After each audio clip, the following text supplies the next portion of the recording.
Welcome to the ECG Podcast, a show where some East Coast buddies who have never met in person gather remotely once a week to hang out and talk about our love of video games and other shared interests. I'm one of your hosts, Chris Waterman from Jacksonville, Florida, joined this evening by Mr. George Arevalo from Miami, Florida. What up, what up? Zach Cassell from Boston, Massachusetts. Tom Brady's got 7 rings. What's up? We have Adam Gumbert from Lexington, Kentucky. Howdy, y'all.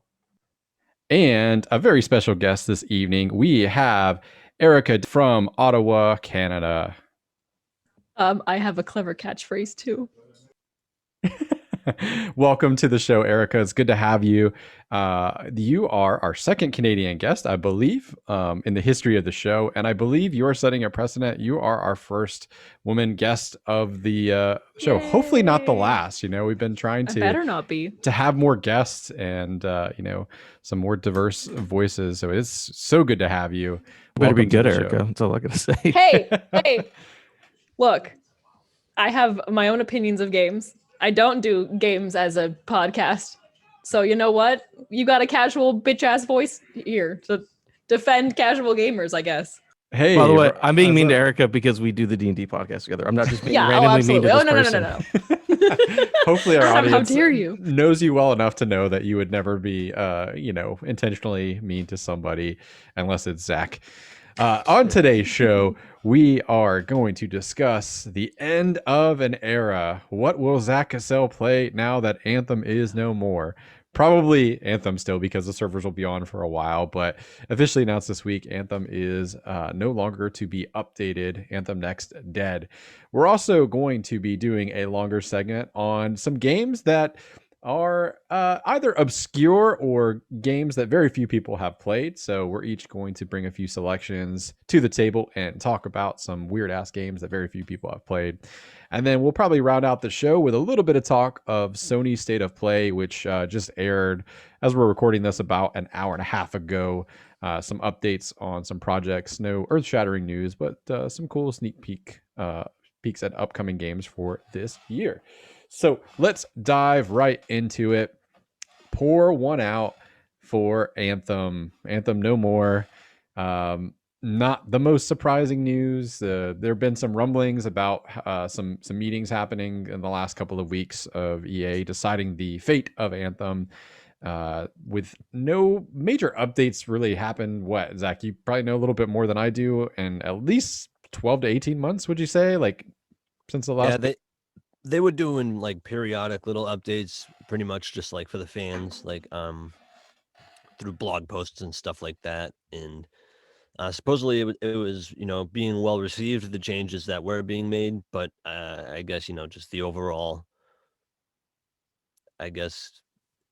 idea of rebooting that versus seeing what happened to it and seeing what you don't want to happen to your flagship franchises with Mass Effect and Dragon Age. So as much as we tease you, I really wanted this to be a No Man's Sky. Like, if I'm being honest, me too. The gameplay was top notch. Like that's what they nailed, right? They nailed the gameplay aspect of it. The only thing they nailed. Yeah. Content wise and all that, it was just it was bad. And I'm just hoping that they can maybe take the systems of Anthem somehow and implement them into another game, like, because that gameplay, that loop and all that, it's like it's just too good to just let die like that, right? Like, it's put it into an Iron Man game, do something, right? Like, it was too much fun to just throw away in that aspect. Yeah, dude. I mean, I think they took too long to figure out what to do with it. I don't think if they could have anything substantial within the first year, like, I think it was dead. And then them struggling with some of their other games too. Like this one, it had to go. Like, for me, it's disappointing. I don't take any joy in seeing a game fail, but I can't recall like a major title nailing one aspect like so good. Like, the gameplay on that, like the shooting, the actual gameplay was so good, and then everything else being among the worst I've ever seen for that genre. Like, that's crazy to me, because that gameplay was fun. But man, like, there's no depth to it. You had like 2 guns. and you had several guns, but they were all like the same model. They looked exactly the same. Yeah, customization was bad. The customization was pathetic.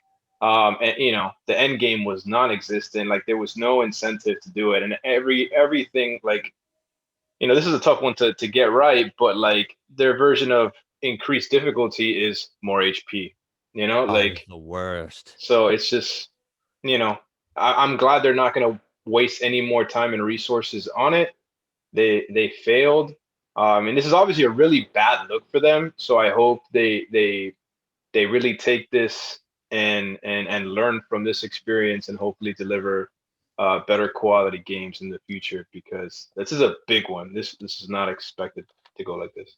So how much hope do you guys, off topic, have for Dragon Age 4, considering we're coming off of Andromeda and then Anthem, or vice versa, whatever order that came out?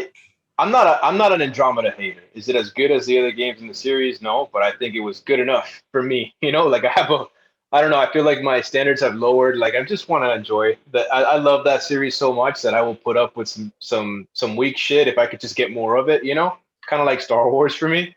So my hopes for Dragon Age are still pretty high, because I feel like awesome.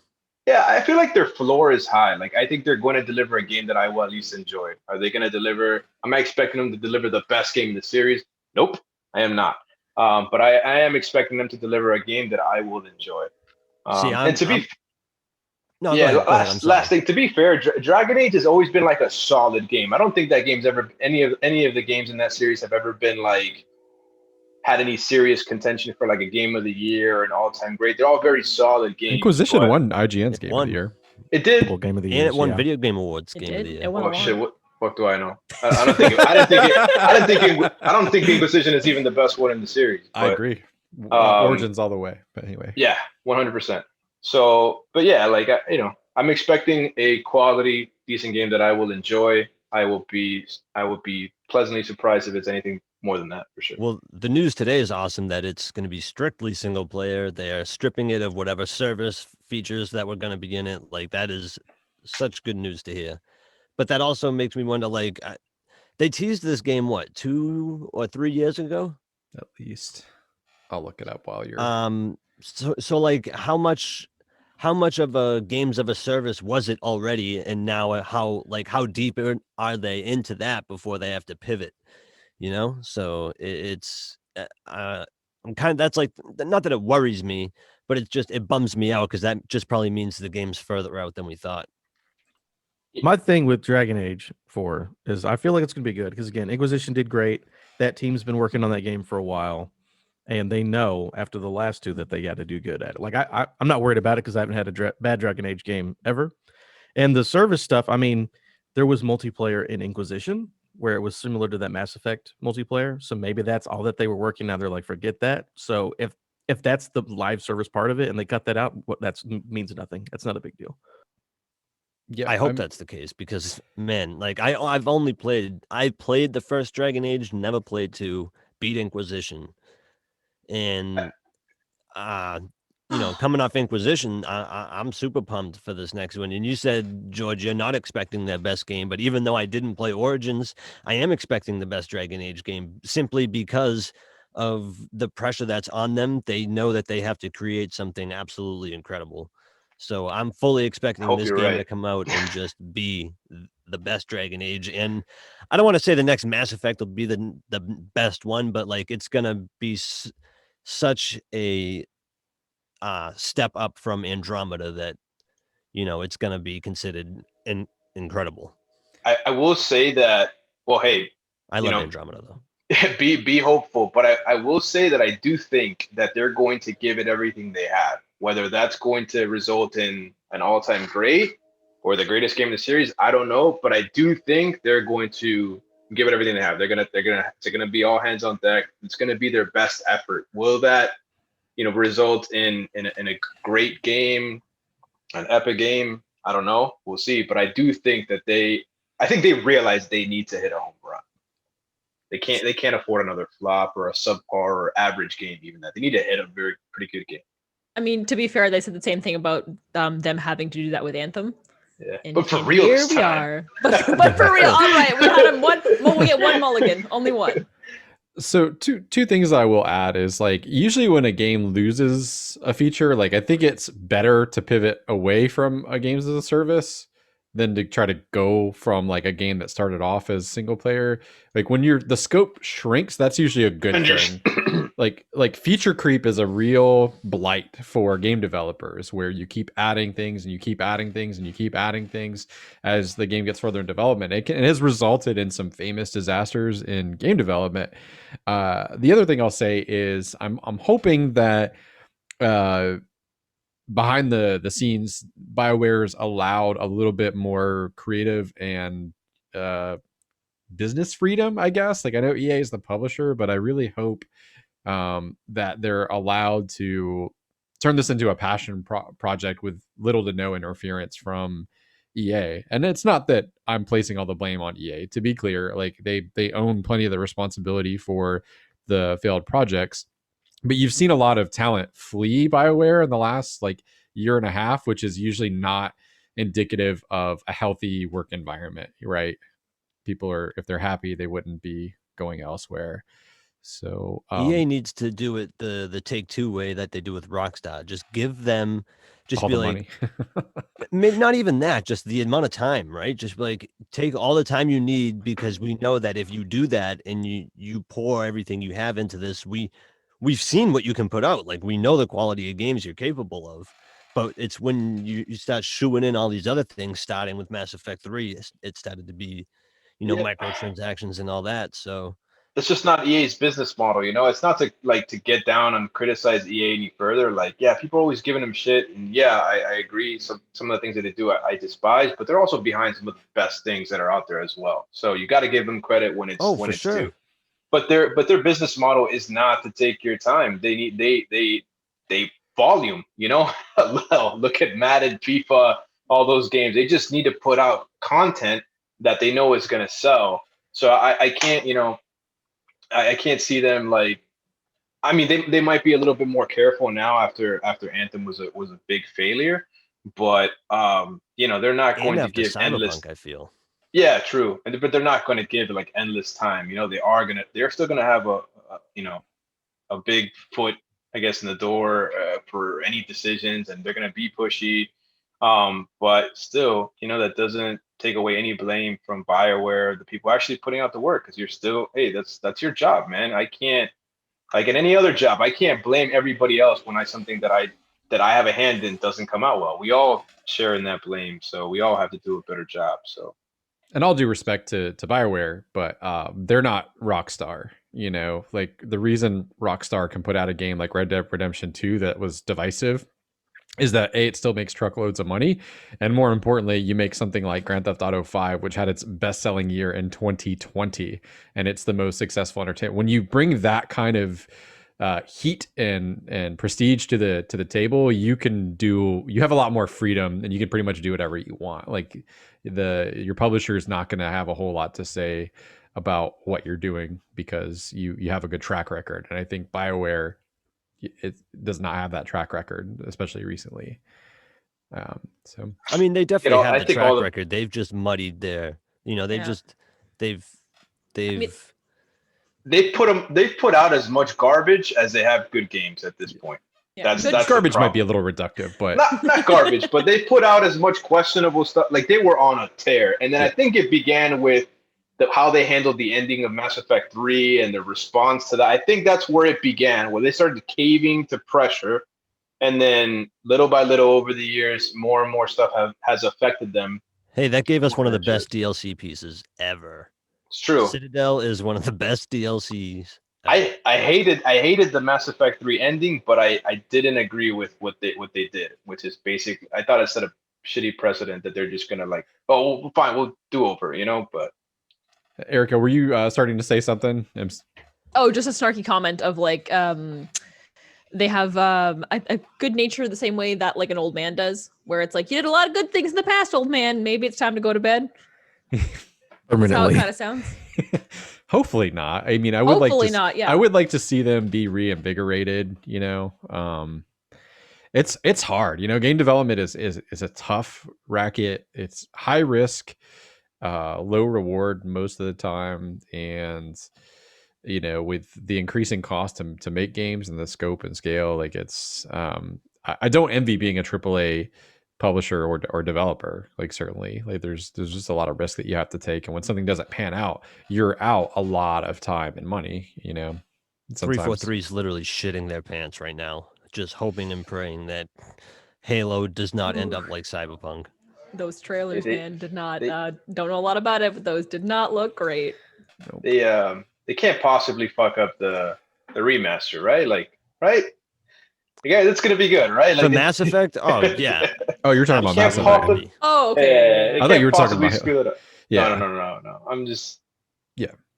Well, that's safe- a different. that's a That's a safe- different developer altogether. There's another studio that's handling that, so it's not even BioWare that's handling the remaster. Really? Correct. Well, yeah, okay. that's outsourced. So, I mean, technically, I like didn't know that. you would hope not, but like they could. I mean, but everything we've seen, I feel like it looks great. I can't wait. Gonna play my first FemShep playthrough, so I'm excited about that. Why would you do that? What's that? Why would you play FemShip? You play yourself. Garrus. Because Oh yeah, you're right. Never mind. I'm wrong. I've only ever played as male, and like I want to I know, is it Jennifer Hale? She the Yeah, Jennifer. yeah. Like I've heard nothing but great things about her performance, and I want to experience something a little different. If I'm coming to it with new eyes in terms of graphics and textures and all that stuff, like why not just go full tilt? And Yeah, no, it's just a silly Adam thing. Like every character from BioWare game is just a black dude with dreads. oh, hey man, you do you. That's why RPGs are. Me are too, great. man. No, not a black dude with dreads, but I also like place myself in the character's shoes. So I'm always Yeah, me trying to too. do. I can't do the bad guy thing. I'm gonna try this time, but I Oh, can't. man, you've never been Renegade? It's I You never can't, punched a man. reporter in the face? Dude, that was the one time where I was really. I think I did still punch the reporter, but everything else was good. Just because yeah. This Well, is I a don't know, I fake think that- person, but I feel bad about it. Yeah, I think that part is getting taken out, right? no, I don't. Think Isn't that so. one of the Everything's parts in that gets? I don't know. I know they're removing some stuff to the be booty, more. the gratuitous booty shots. Yeah, I they're know. just changing the shots, but the butt's still there.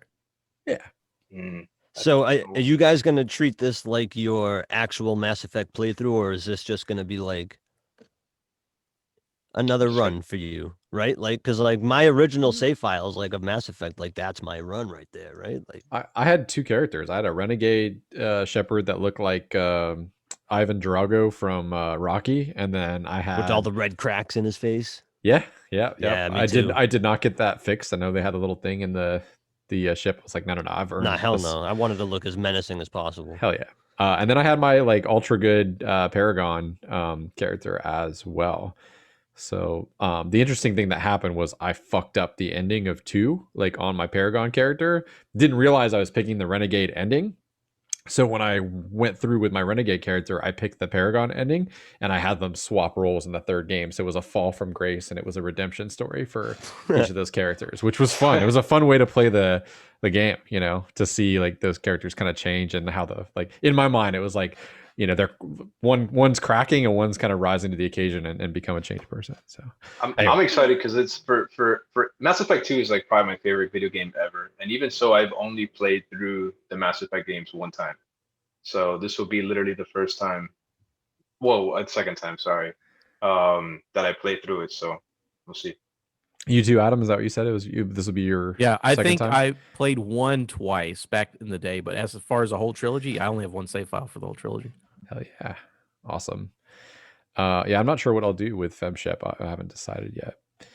Moving on, let's get to the meat and potatoes. So let's talk some weird, underplayed, obscure, or maybe just not well-liked games that you have played. We'll go one at a time, and up to 3 games. We'll say you don't have to do 3 games by any stretch. Since you're on a little bit of a time crunch, George, I don't know if you brought anything to the table. I can start with you if you want to go first, and then I'm just going to move clockwise around what my Zoom screen is showing. So, Okay. Yeah. I've got a couple that I thought of like last minute because I didn't think I'd be able to make it. So I've got just 2, and if I think of a third one, I'll throw it out there. These are both like N64 games. I don't know how obscure they are, but they probably You guys, it might not ring a bell until you look it up a little bit. But when I played N64, when it came out when I was a kid, like I loved co-op games. Anything where I could play me and my buddies and play together, right, instead of against each other. I love, especially if you didn't have to split screen. So there were these two games that I loved where that was more or less the case.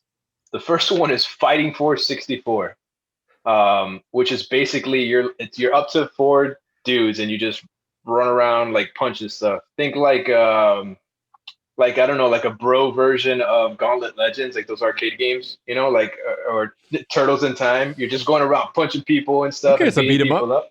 Yeah, basically.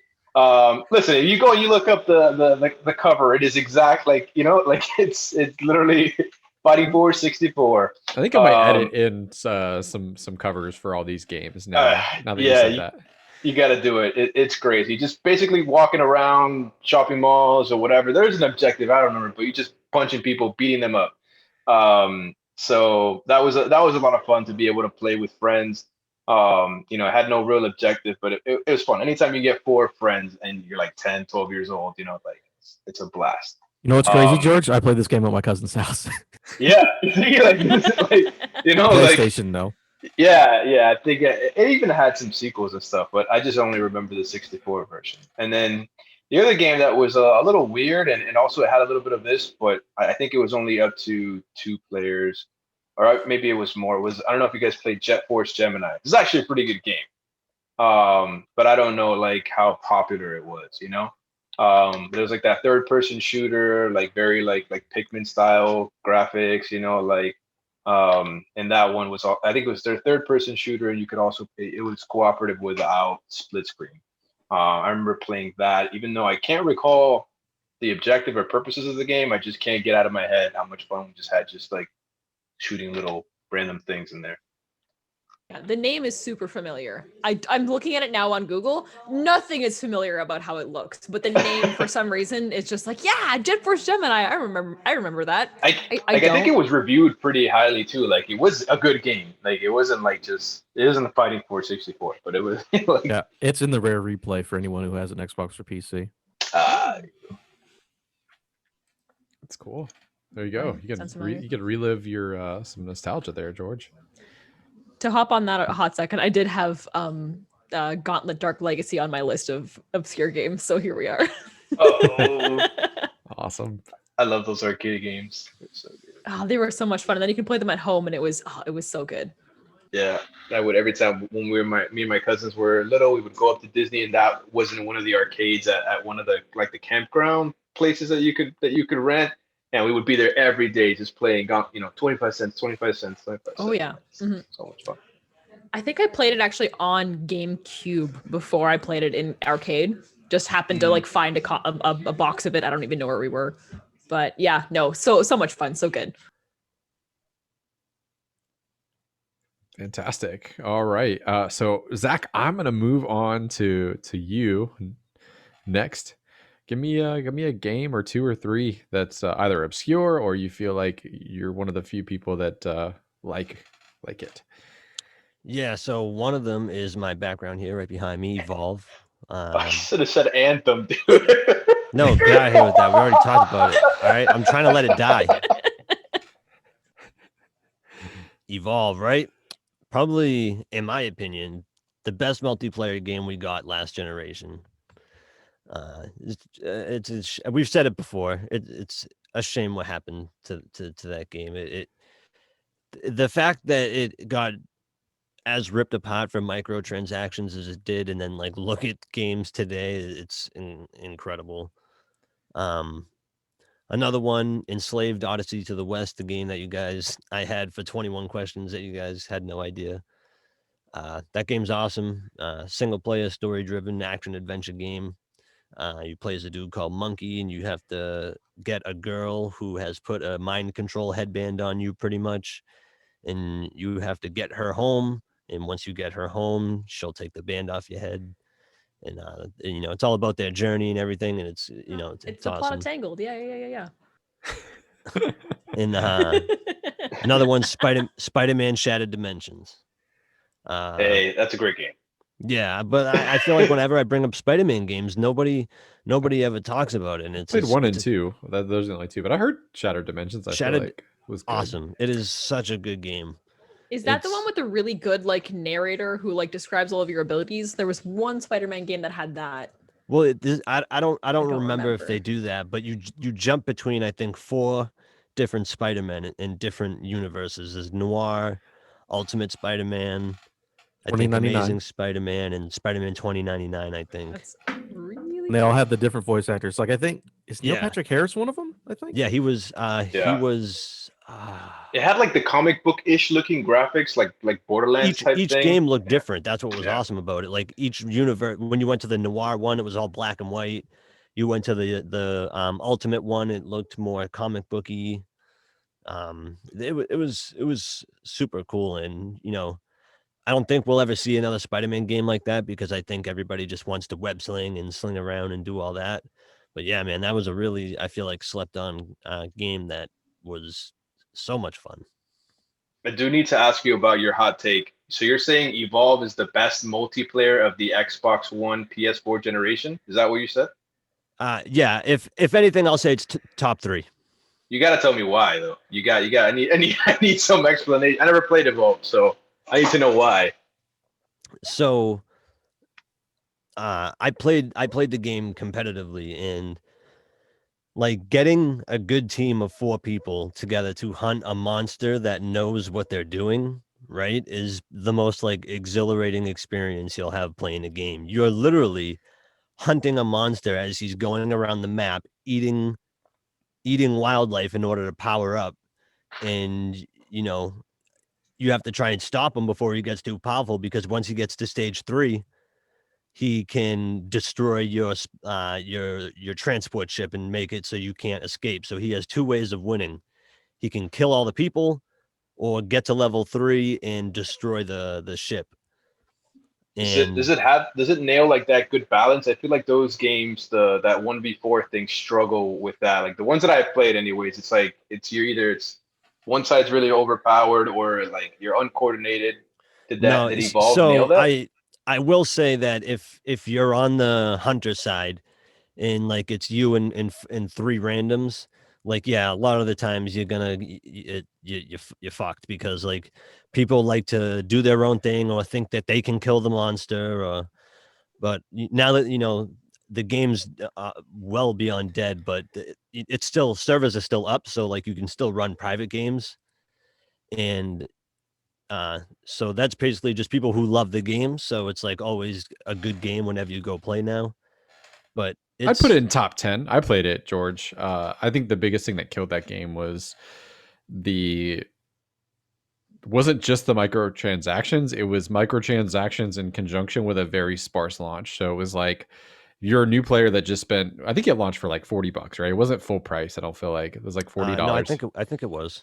Was it full price? Okay. So you're a new player that just purchased this game, and you've got 2 monsters, and like there's I think 4 classes, right? And Medic, Trapper, Support, and Assault. Yeah, there was 3 monsters at launch. 3, okay. And then there was like 2 options per like class, and then there was like stuff that was behind a paywall where you were like, I think there was 3 maps, like, so it just, I think at that game it would have been a completely different story in terms of player base had they let all the content out of the bag like right off the rip, and then like let people let it get its hooks in, let you feel like you had a little bit more of a well-rounded game, and then like maybe had like DLC packs for $15 or something, like but it was balanced. Like I think if you had people that were on the equal amount of time played, it didn't feel too OP. They had a balance. I think one, like the Kraken, maybe like one, like the first couple weeks was like super overpowered, but they fixed it pretty quickly. There was some people who like found ways to just make, because you can like when you're leveling up, you can put your points in certain abilities that the monster has, so you can make like the Goliath had flame breath, or he could pick up and throw rocks, so like you could put all your points into that, but then he won't be able to do like the pounce move and the jump move or something or whatever. But yeah, man, it was just awesome, like being the monster and killing an awesome team of 4 hunters that was whooping your ass, and it's going down to, you got almost no health left, or being the hunter team and being able to trap and, kill a good monster it was so much fun. Hey, they're gonna get the redemption, man. Back for Blood. Like, I cannot wait. Oh Like, yeah, I mean, they're definitely gonna come back because that game looks Left 4 stellar. Dead. It's literally Left 4 Dead 3. So Yeah. I'm so excited because they definitely know how to make a multiplayer game and an asymmetrical multiplayer game at that. So I can't wait for that. Yeah, Yeah, co-op. They need to and be back in the game. That's the thing though. Like Turtle Rock's one of those studios where they've just put out awesome games. Evolve was a good game. It just it was shrouded in everything else. Yeah. So I can't wait for their name to be back in the limelight again. Two things about Evolve is that if that game would have came out not early in the generation, but after shit like Rainbow Six Siege and like after people figured out how to make those competitive like class-based games, it probably would have done better. After Overwatch, I feel like changed the game. Yeah, if it had came out after Overwatch, Siege, and all that stuff, then they would have figured out how to do that, and the game probably would have done better. Also, today, because we have school at home or whatever, my son, after he got done with his work, he was like, "Hey, I want to play this game," and he had Evolve the demo uploaded. I'm like, "Oh, bro, don't even worry. You're not gonna be able to play that, my guy. I'm sorry." Aw, that's so sad. I just re-downloaded it though because I found a Discord group that's got like 5,000 active people in it that like still play Evolve. So That's I mean, I awesome. don't know if you guys own it or anything, but I'm sure you I can do. find it for super dirt cheap. And I will definitely, if we all run it, like if it's everybody that knows each other, it's way better. It's so much fun. I'd have a couple pints and play a round of Evolve. Kyle and I own it. It's so good. Yeah, especially if you're just drinking or something, just having a good time. It's definitely a fun game. Yeah, I'm not good anymore at that game. Oh, I haven't played it in forever. I just re-downloaded. I haven't even touched it yet. It's been years. Well, not years, but yeah, actually, maybe it has like a year and a half, 2 years. Sweet. Did you have any other games that you wanted to shout real quick, or is that primarily the? Nah, those three. That was pretty much it. Those are the big ones. Fantastic. All right, Erika, hit us up. What have you got? You Oh, got no. props. You brought visual aids. I cannot wait. I went digging through the collection of physical games that we have, and to not just take up all the time, I will quickly shout out a couple games. I've got Mario Dance Dance Revolution. What? I did not know such a thing existed. It had a custom dance pad, and it's basically just a bunch of like Mario songs that kind of remixed to be like dance pad songs. It was so much fun. It was great. Oh my gosh! Back in the era of probably like Guitar Hero being really popular and things like that. Yeah. For context, additionally, my entire like underrated no one played is just the Nintendo GameCube. Everything I have in front of me except for one is GameCube. I feel like I'm the only person who liked it for some reason. Every time people talk about it. Yeah, but I like all like the media and things around it that I keep seeing are people who are like shitting on the GameCube, and I was like, yeah, but the game roster was pretty great. Love the GameCube. I think it has it's the like best Zelda game ever made. I think it's like one of the more underrated consoles after the Dreamcast. Mm-hmm. Like I think its catalog was super good. A lot of it was like smaller games, but again, this is also back in the day of Blockbuster, where I would go to Blockbuster with my family, and I would just slowly go through the entire contents of whatever they had. I played a Hello Kitty game for like 3 weeks once. It was whatever, like whatever was there, like everything was at least enjoyable to play. I have Looney Tunes Back in Action. I played that. Yeah. It's like a not even a puzzle platform. It's like a platformer collect-a-thon type game of like Looney Tunes characters, and you just go around the world collecting like Indiana Jones style a bunch of stuff. It was great. It was a ton of fun. Is Brendan Fraser in that game? Absolutely not. They could not afford him. Rapid Fire Warrior World, 2D side scroller platforming, whatever. Weird association with a Snoop Dogg song because it was on the radio all the time. We'll skip Bomberman because Bomberman. You said Warrior World had a Snoop Dogg song in it? No, it didn't. It was around the time that Pop It Like It's Hot was really popular, and so I would have the radio on while it was happening. So now it's one of those weird things where you associate two odd things together, and so Pop It Like It's Hot and Wario World are just the same in my mind. It's wild. What else do I have here? Minor mentions. The Star Fox games on GameCube were great. Adventure? Anyone who shit talks at Star Fox Adventure needs to go and like reevaluate their entire life. It wasn't what you wanted. I get it. I know you're coming off of Star Fox 64 or whatever. And oh no, this isn't in a plane. What's happening here? There were dinosaurs. There was a cute fox girl. Leave me alone. Get out of here. No, a lot of fun though. I played that game a ton as a kid. Puzzle, platforming, etc., etc. Again. What else do I have? Okay, I think that bring. No, wait. Yeah. Okay, I have my 2 games. Also, oh wait, no, one more. Nancy Drew, unrelated to everything else. The Nancy Drew games on PC are phenomenal. If you want a point and click like puzzle solving mystery game, there's like 60 of them, and they're all great. So if you go to Walmart or Target and you go to the PC gaming section, it's all Agatha Christie and Nancy Drew games, 100%. Exactly. Pick them up. They're a ton of fun. Great memories on those. My 2 things that I want to actually talk about in depth, those were all honorable mentions. I'm holding in my hand the GameCube link cable. Oh man. Oh yeah. It was basically a peripheral like device you could use that would let you plug in a Game Boy SP or like a Game Boy Advance just into your console. And there was a bunch of games that used it, but the 2 games that actually mattered that used it were Final Fantasy Crystal Chronicles, of which I do have 2 copies, one of which is broken because it's ancient. And one I don't have a copy of, which is The Legend of Zelda 4 Swords Adventure. Crystal Chronicles is, I think, one of my favorite games that you can never play because on the one hand, it's, again, link cable. It lets you use 4 players. To use it properly, you basically need a GameCube, 4 link cables, and 4 Game Boy Advances or Game Boy SPs. There, again, to find the amount of people in your life, for most people, to do that is very hard. It was not that complicated for me because myself, my mother, my sister, and my best friend all had all these things already, so it was fine for us. This was my first Final Fantasy game, Crystal Chronicles. For additional context, there's no chocobos in this game. They don't ever name drop Moogle. So me jumping into a Final Fantasy game, had no idea what a chocobo was. The little round things with the red like baubles off their heads, they were called Koopos. Playing one was wild, but basically it's a 4-person like RPG that's Final Fantasy in name only. You have 4 races of people who all have specialized basically race class type thing.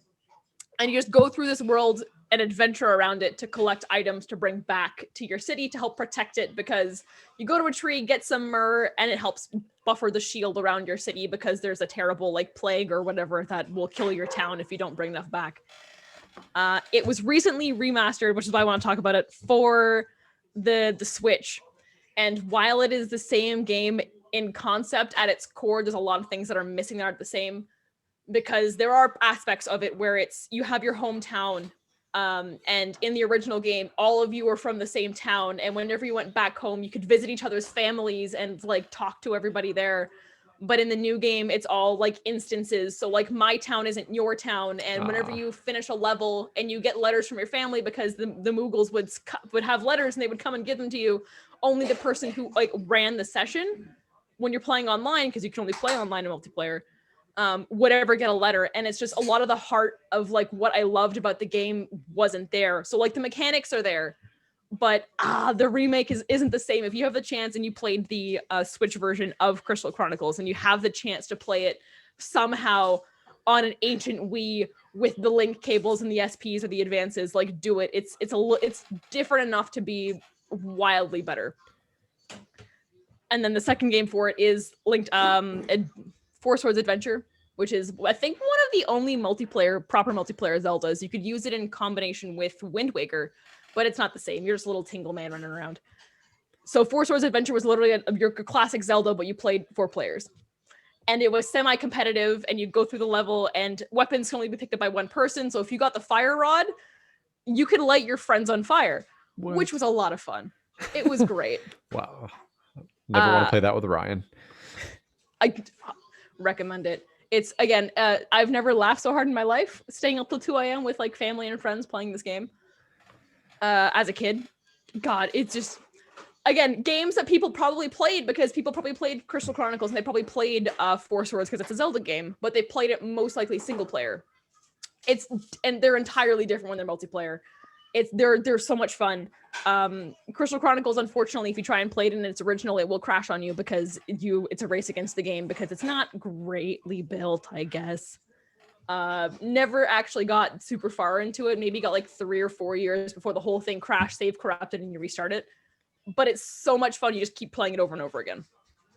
Wait, so back up a second. Like Back this it is up. something that's on the like the physical, like it's like a defect, or is it software? Like I don't know. It's whatever it is. Thank you for the tinfoil.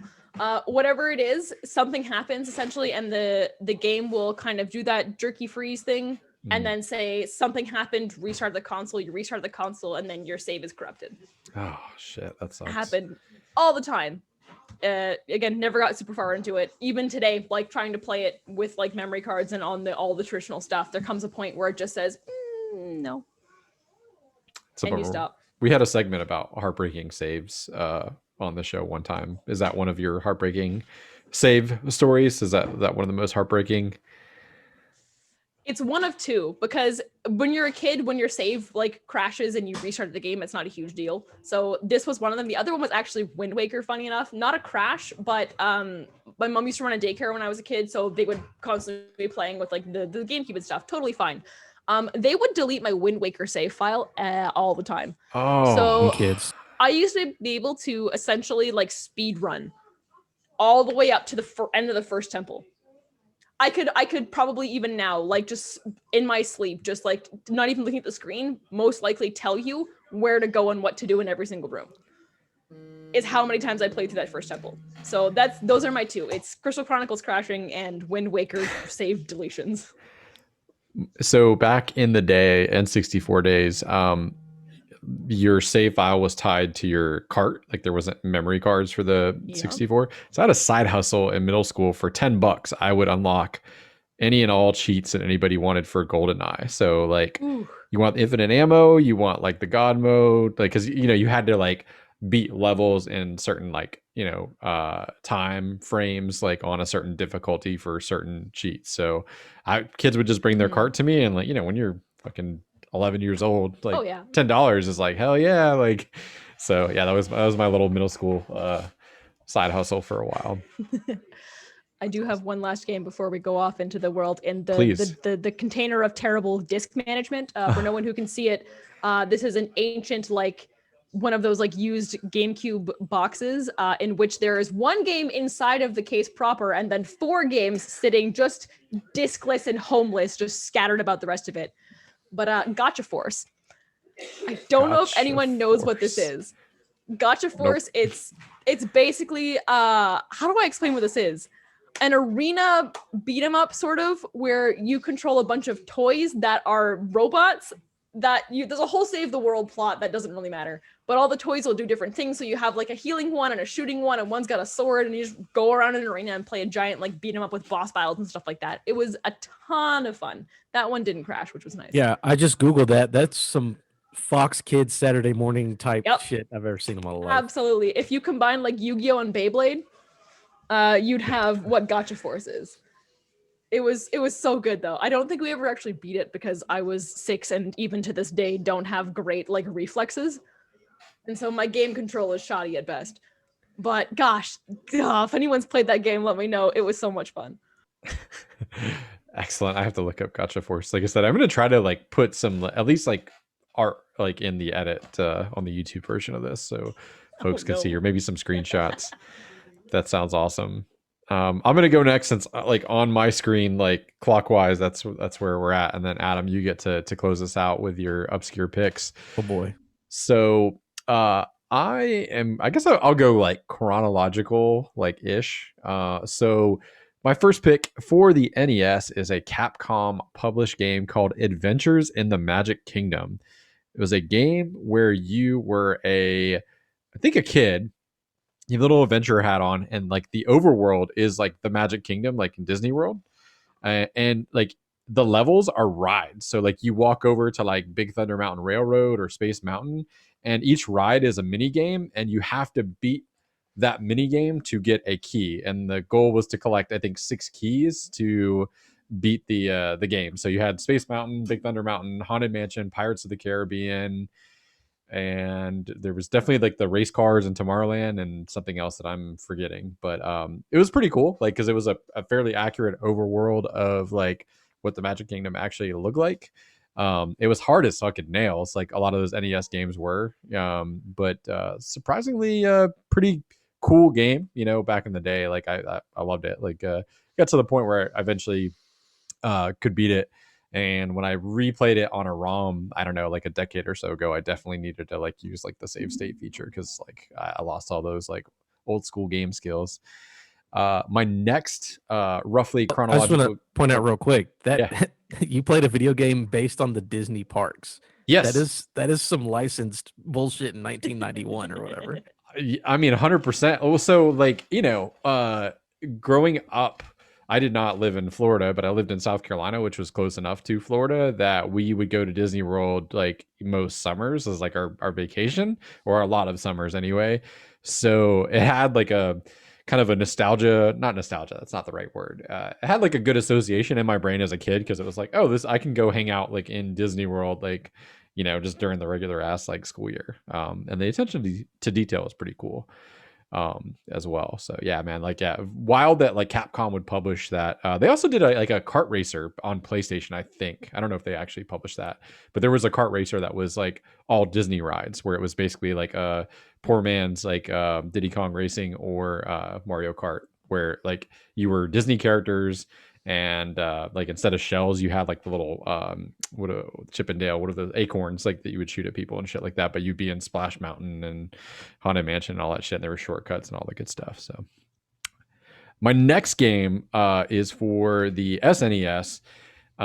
You're gonna say like, is there a game by a company as big as Blizzard, now Activision Blizzard, that I've never heard of? And the answer is probably yes.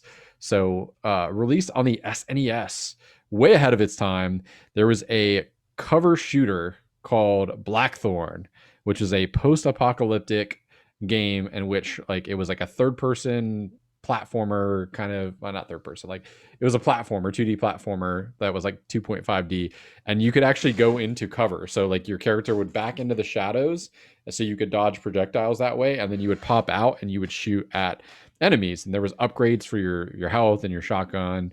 It was super atmospheric and just way ahead of its time. I mean, like this is, you know, probably like, if I had to guess, like 94, 95 when this came out. Let me look, I'll Google it.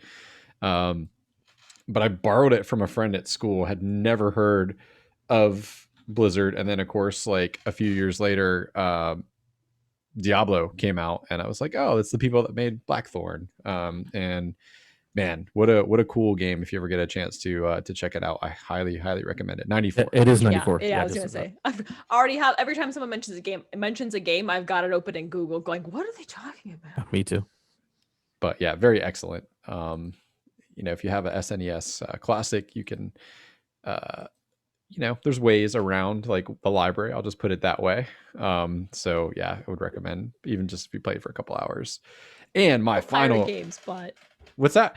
Yeah, I'm not saying that. I'm just saying there's ways around the built-in library. That's all. Yeah. Mm-hmm, yep. Mm-hmm. And you know, if you're going to use that way, make sure you own the game. That's all I'm saying. So final game is King's Quest 6, air today, gone tomorrow. They always have the dumb little puns for like their names. So Sierra, point and click adventure game. Impressive as hell to me. It was on the PC because there was full voice acting in the game. So when you would approach a character and talk to them, like you didn't just get text, you actually had voice acting.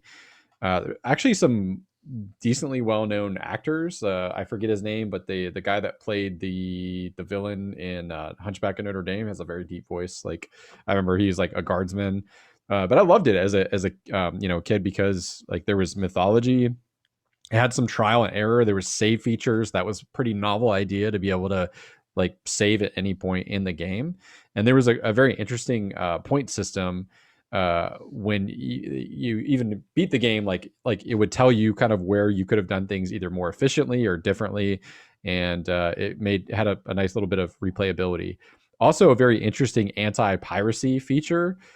You needed the actual physical manual to get through a puzzle midway through the game. Like it was impossible to solve without the manual, because this is like back when Prodigy, AOL, and CompuServe were like your internet providers that you had, and it was dial up, and there was no real way to like publish, you know, like a picture of like what this manual looked like. So if you had a pirated copy of the game, you're basically fucked when you got to that section. So yeah, really neat. Like boss fights, in a point and click game are not as exciting or twitchy. It was more kind of like using your noggin. But I love that game. I played other King's Quest games, but that one will always have a special place just because it was the first one I beat, and definitely like the voice, like having a full voice cast was just mind blowing as a young gamer. When you're used to kind of just like that was like as close as you would get, like so. Question for you about that game. I'm looking up screenshots. Yep. Why did you not mention that there apparently are multiple characters, I'm assuming with speaking roles, that are dogs? I'm looking at screenshots and there are multiple portraits of dogs. All sorts of mythological creatures. So there was a fast travel system in the game, actually. You had, early on, you acquire a magic lamp that would allow you to basically click on random islands like on the map, and it would teleport you to the island. And what you are essentially doing is going from island to island, hitting a brick wall and like figuring out like what you needed to get past an obstacle. And you're kind of like Metroidvania it a little bit, like going back and forth as you pick up stuff in different sections. Like, for example, there'd be like a river that was kind of bubbling and you're like, I wonder if I can cross this. No, you melt in the river, like you burn to death. And like later on, you're in like a section where there's iceberg lettuce and you pick up this head of lettuce and it's like literally like a frozen like bit of like lettuce. Like it looks like an iceberg. If you carry it around too much, it melts in your pocket and you can go get more. But if you chuck that into the little like river, like then you can cross it, right? Like cool stuff like that. But yes, there's all kinds of weird ass. So much. What's that? I hate it. You hate it? Yeah. There's lots of stuff like that. Like there's an actual bookworm like in it that like nestles in like books and shit like that. It's all kinds of weird creatures and mythological stuff. My favorite puzzle, and then I'm going to move on to Adam, involved like you go on to like a beach on one of the islands and these 5 gents stroll up to you and they have exaggerated features. So there's a guy with like huge hands, big eyes, like big ears, and so obviously like it's like each one kind of embodies like a different sense. And if you don't have the right items on you to offer up to them, they like literally eat you, like, and like that's how your character dies. You have to like collect 5 things to kind of distract them. There was also like a pawn shop where you had to like trade stuff here and there as you went through. But weird game. Probably only a handful of people played it, but man, what a great one that was. Yeah, when I did the Google, I put in King's Quest and it was like 4, 5, 7, 8. They should have skipped 6 is like the top searched results in Google. Yeah. Like I said, it's I know it's well liked, like in the King's Quest community, but it's an odd place in the continuity, like for sure. Like, but yeah. So Adam, round us out. Give us some games that nobody else has played, or maybe like games that only you are fond of. Hold on, give me a second. I gotta figure out what you want to do first. No worries at all. And I'll just start with the top of the list. So my first game is made by a very big company, and that probably nobody played, but everyone who owned an Xbox had for free. It's Massive Chalice. Nope. The game made by Double Fine.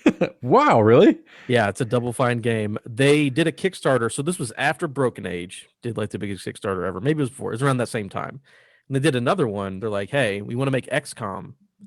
And they're like, all right. So then I think they did a Kickstarter. I don't remember exactly. But it's a Double Fine XCOM game set in like fantasy. So your classes are, it's like I forgot, it's like a person with like a big log, and that's how you hit stuff. Then you got an arrow person, you got an alchemist, you got that kind of stuff.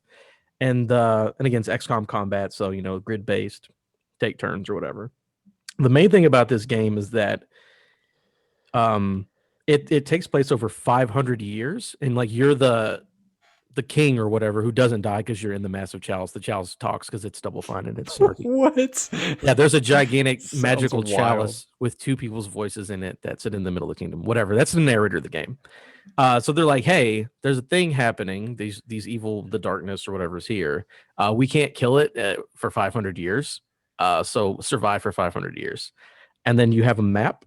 And then very Game of Thrones, you make a keep in each part of the map, and then you put a family member in the keep, or like a couple, and then they have children, and it's like, oh, this is literally like, this is House Stark, and then you make a banner and everything, and then they have children, and then you marry the children off, or they become the characters you use. And so like time goes by fast. So, like you'll have a battle, and then 30 years later you'll have the next battle. So it's like, all right, so it's been 30 years. Baby Stark is now a 30-year-old man. I'm going to send him out on this mission, and he'll level up or whatever, or he'll die. And then you can put him in different places, and then they die, because again, it's 500 years, so people are constantly dying, constantly being bored, constantly marrying people to other houses, and by doing that, it'll max classes. People have like positive, negative traits. Like this person is, what is it called? Sterile. So it's like, don't make them the king or the head of your house, because you'll literally have no more people. Or like extra fertile. Like everyone has traits and things that are positive. Extra and negative. fertile. Yeah. There are people like literally they have like 10 kids before they die. And there's not anybody ever in the same room with them either, which is real weird. It's crazy. It doesn't make sense. No, but yeah, you have a king and a queen. They have their kids, and everyone's got traits. And you're playing RNG XCOM with like Game of Thrones houses, and then you just try to survive for 500 years. And the game is super, super good. Wow. Currently, it is. This means nothing to you Americans. It's $21.99 on Steam right now. Canadian. So that's like $10 American. Yeah, I don't know. Something like that. But it was free on Xbox. It was a Games with Gold game in like 2017. And it's the Double Fine game no one plays, but I love it because I love XCOM. And I'm like, yo, like little Cynthia and George over here are going to start a new house, and they're all mages. So we're going to have a good line of mages come out of that house. It's like, oh, mom got on a hot air balloon and rode away for 100 years and then came back. It's Double Fine. It's weird. It sounds like some remember the Oregon Trail? It's just like random shit just happens. Yep, 100%. It's like, hey, this random dude from outside of the country walls came in. He wants to take someone on a hot air balloon. It's literally one of the first things that happens, and you send them with them. And either they never come back, or they come back younger than they left, and they have new technology. It's wild. That's like some Bene Gesserit shit where you have like bloodlines and stuff. I don't know if anyone's a Dune fan, but like they have like genetics programs and stuff like that where and every time someone dies, it keeps like you have your list of who was in your bloodline. Your bloodline can end just because there was nobody there. Like, it's wild. Wow. It's in my Steam cart right now. I like it a lot. And it's Double Fine, and no one fucking knows what it is. Does it have that charm, that like Double Fine charm to it? Absolutely. Yeah. It's whimsical. And like I mean, like the fact that there is a literal 20-foot tall chalice in the throne room of the entire, country that are like, hey, we're going to take care of the evil in 500 years. Just live. And like they talk to you and each other. It's a good time. All right. I can't wait to insert some screenshots and some artwork from that. Continue, my friend. What else we got? Next, I'm going to do one that's probably not completely unknown, but it was before they got big. So everyone knows Telltale Games. Made The Walking Dead and then Wolf Among Us and everything big after that. They had Jurassic Park game before they got big. That is a 5-episode Jurassic Park game set after the first movie. And I 100% of that game. Well, it's not hard to 100% Telltale Games. Yeah, I played the hell out of that game. Loved it. I don't think people were like, remember these games they made before they got popular? And like, oh yeah, I'd played Jurassic Park before anyone knew who Telltale was. And that is a fun time. So Jurassic Park is the game? Yeah, Jurassic Park from Telltale. Nice. Yeah, I saw a full playthrough of it. I never actually played it. I remember it being advertised, like, because I think they did Sam and Max, right? And Sam Max, and then I think it was Back to the Future. Back to the Future, yeah. Then like Jurassic Park. Yep. I remember like being a big deal, like lots of trailers and advertisement, like on the Xbox Live, like 360 hub, like it was like one of those things that was advertised. It looked entertaining, like. You can definitely see where they're trying to like kind of nail that style, like they're working it out. But yeah, man, that's awesome. Yeah, you see where they're trying. It's literally like you had Jameis Winston, and the next year you got Tom Brady won the Super Bowl. Like this between Jurassic Park and Walking Dead, they're literally like one is like very well written and awesome, and Jurassic Park is like you didn't press X, so your dude got bit by a T-Rex. Yeah, some of the death like animations and stuff like that are pretty funny. I think I remember like seeing somebody just get absolutely trampled like over and over again by like a triceratops or something like at one section because it was kind of frustrating and a little janky. But R.I.P. Telltales. Still disappointed I never finished that Game of Thrones one, man. You can finish it now, can't you? You can still, yeah. It's not like they took it off. No. They didn't finish it. No, they finished it. Yeah, it's done. No, they didn't. The Game of Thrones one? No, man. There was more stuff was going to be. No, all the episodes in that season came out, but they gotcha. left it on big massive cliffhangers. Oh yeah. No, I ended up everyone loved Telltale games, so I was like, okay, cool, I'll try a Telltale game. Tried playing The Walking Dead. I ended up with of some kind of visual bug or something that basically made it impossible for me to progress further in the story. So I spent 20 minutes letting the game tell me I can open a door. I even looked up a walkthrough saying, yeah, like go over this car door and open it. And I went over, it didn't let me do it. And I was like, oh, cool, I don't want to play this game anymore. And then because I got to the end of it and I realized I had done one of like however many episodes. And I was like, I don't have the mental capacity to deal with this. Yeah, so I just dropped them immediately. Play Wolf Among Us or Tales from the Borderlands. Yeah, Wolf Among Us is like one of my all-time favorites. That's so good. I think I've read the first 2 trades of Wolf Among Us. Yep. But yeah, I've again heard great things about them all. But it's that thing of like, because there's the same way that BioWare has like that like we'll keep playing because we know you can do good things. I didn't want to keep playing Telltale because I heard the exact opposite, where every game was a little bit janky, and I was like, oh, they're all janky as fuck. Yeah, even the Batman right? game that came out, which I had high hopes for, like all right, big budget, right, new engine, like that's gonna like it's still again, Batman's great, but it is still janky. Yeah, and again, I don't have time. I don't care. I don't like if your game is gonna be janky enough like that, I will just drop it. There are so many games out now that I enjoy. I will go back and play another 300 hours of Overwatch before I try and jump into another Telltale game, because I know that Overwatch will consistently have the same level of quality, and I cannot count on Telltale. That's very valid. All right, so I had 4, but I'm going to cut one of them off. One of them that I'm cutting out is Saboteur, which is made by Pandemic. I believe it's the last game that they ever made. And you're an Irish dude invading, or you're a saboteur in, I think it's Paris, when the Nazis are there. It's a very cool open world game where it's very different. It's very cool. And I believe that's the last game that they made. But my real one, so here's a walk. This involves multiple games that nobody played. One that no one's literally ever heard of, and the other one that you've heard of that are bad. And I loved them because I was 14. Actually, no. I was in high school, so I was an adult man. Whatever. So I went to GameStop, right? One day. And I was like, I need to play a game. I got a 360. What do I want to play on it? And I was like, what's new? And I had read in Game Informer, there was ads for this game. I was like, you know what? I'm going to try this one out. So I went to GameStop and I bought Hour of Victory. Everybody, please look that up. That game is rated, I believe, like a 30 on Metacritic. It is an awful, absolutely trash fire World War II like first-person shooter campaign thing. It's awful. It's one of the worst games ever made. So, but I was like, I don't know what to buy. I'm going to get that. I don't know when this came out, but it doesn't look terrible from the screenshots. Like, when did this? I mean, it came out. I mean, beginning of 360. Okay, like literally the first mission, like you like walk down like the hallway, or like into the open, and there's like 3 Nazis, and it's like, here's the set piece. Okay, yeah, this looks more like an N64 game. Yeah, it's bad. So I was like, this is trash. I went to GameStop, and it was new, so I'm like, I can't return it. I'm gonna be like, it's defective. And he's like, yeah, dude, I'm sure. Go ahead and get your full credit, because he already knew it was trash. And he said, you can take anything from the shelf, because it was $60. I'm like, what do you suggest? He's like, well, there's this game, Elder Scrolls Oblivion, that's pretty good. People like. There's like Rainbow Six, probably a Vegas or something. It was like beginning of the 360. And I was like, you know what? I'm gonna go for this one over here. And I grabbed Transformers the movie, the video game. Actually, I have all of them. So I have played the original from the first movie, and then also from the second movie, Revenge of the Fallen. And so I played, and again, I thought I was younger. Apparently, I was about 18 years old.